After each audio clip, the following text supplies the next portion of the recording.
Hi everyone, welcome back to Hani's channel, where we dive into the wisdom of some of the greatest books ever written. Today, we're exploring one of the most influential books in the world of investing, The Intelligent Investor by Benjamin Graham. This book, first published in 1949, is widely considered the Bible of value investing. Even Warren Buffett called it the best book on investing ever written. So, let's jump into the key lessons and quotes from this classic that can help you become a more intelligent investor.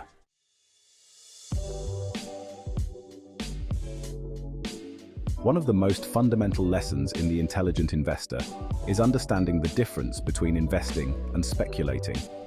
Graham emphasizes this point early in the book. An investment operation is one which, upon thorough analysis, promises safety of principal and an adequate return.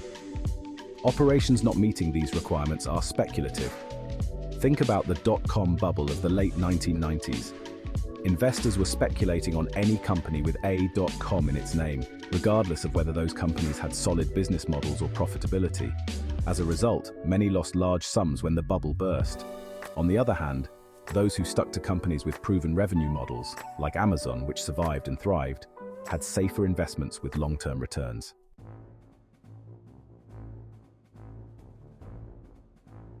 Graham introduces a concept called Mr. Market, which is an imaginary personification of the stock market. In the short run, the market is a voting machine, but in the long run, it is a weighing machine. During the 2020 pandemic, companies like Zoom and Peloton saw their stock prices skyrocket, even though the underlying businesses hadn't changed fundamentally in the long run. The excitement, or the votes of the market, caused the short-term price jumps. Now, years later, their stock prices have come back down as the market weighed the true long-term potential of these businesses. The intelligent investor is a realist who sells to optimists and buys from pessimists. In the 2008 financial crisis, Warren Buffett bought shares of Goldman Sachs and other financial firms when they were heavily undervalued, amidst pessimism. He knew the market was overly fearful, allowing him to buy quality assets at a discount. Over time, these investments delivered strong returns.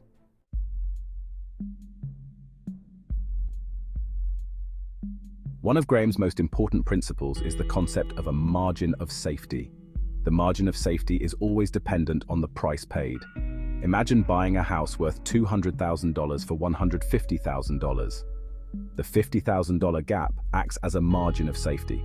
Even if the market dips and the house value drops to $175,000, you're still ahead.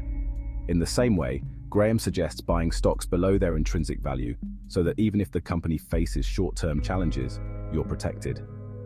The essence of investment management is the management of risks, not the management of returns. Consider the case of long-term investors in companies like Coca-Cola. While the company isn't known for massive short-term gains, its consistent earnings and dividends make it a safer bet for risk-averse investors. It manages risk through brand strength, global reach, and steady consumer demand.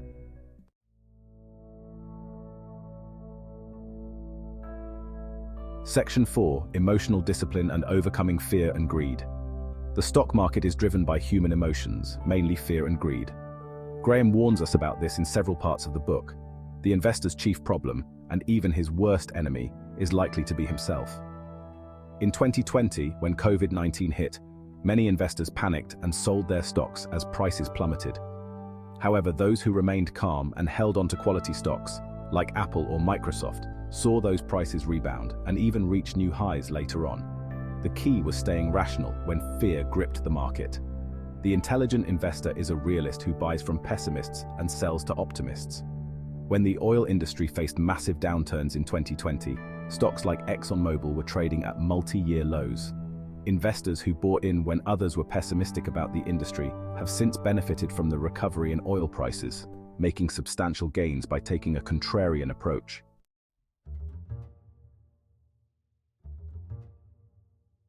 Section 5. The defensive investor versus the enterprising investor.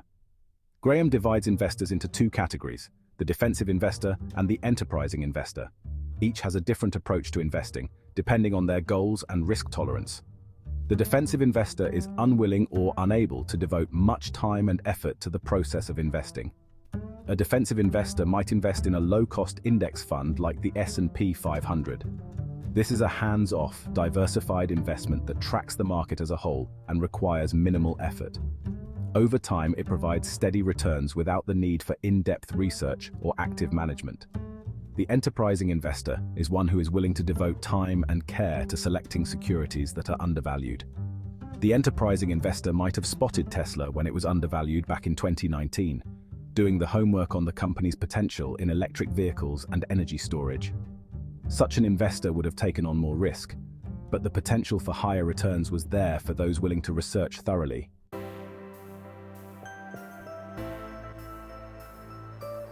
Section 6. The importance of diversification. Diversification is another key lesson Graham teaches. You should never put all your eggs in one basket. The policy of investing in a diversified portfolio of common stocks carries satisfactory results. During the 2008 financial crisis, many investors who only had exposure to real estate or financial stocks lost significant amounts of money. However, those with diversified portfolios, investing across sectors like technology, healthcare, and consumer goods, managed to cushion their losses, as some industries rebounded faster than others.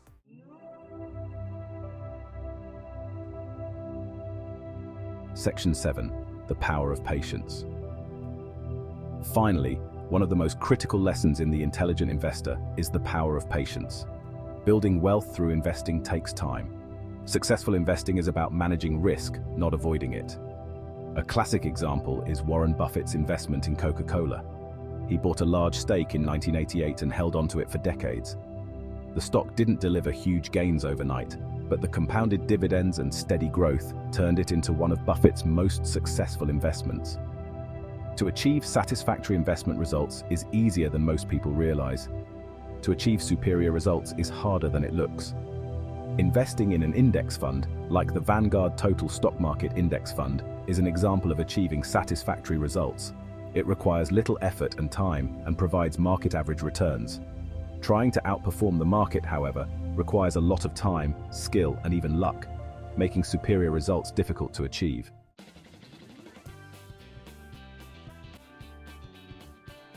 Outro, and that's a wrap. These are just some of the powerful lessons from The Intelligent Investor by Benjamin Graham. Whether you're a seasoned investor or just getting started, the principles in this book are timeless and provide a solid foundation for your financial journey. If you enjoyed this summary, don't forget to hit the like button, subscribe, and click the notification bell so you don't miss any future uploads. Thanks for watching Hani's channel, and I'll see you in the next video.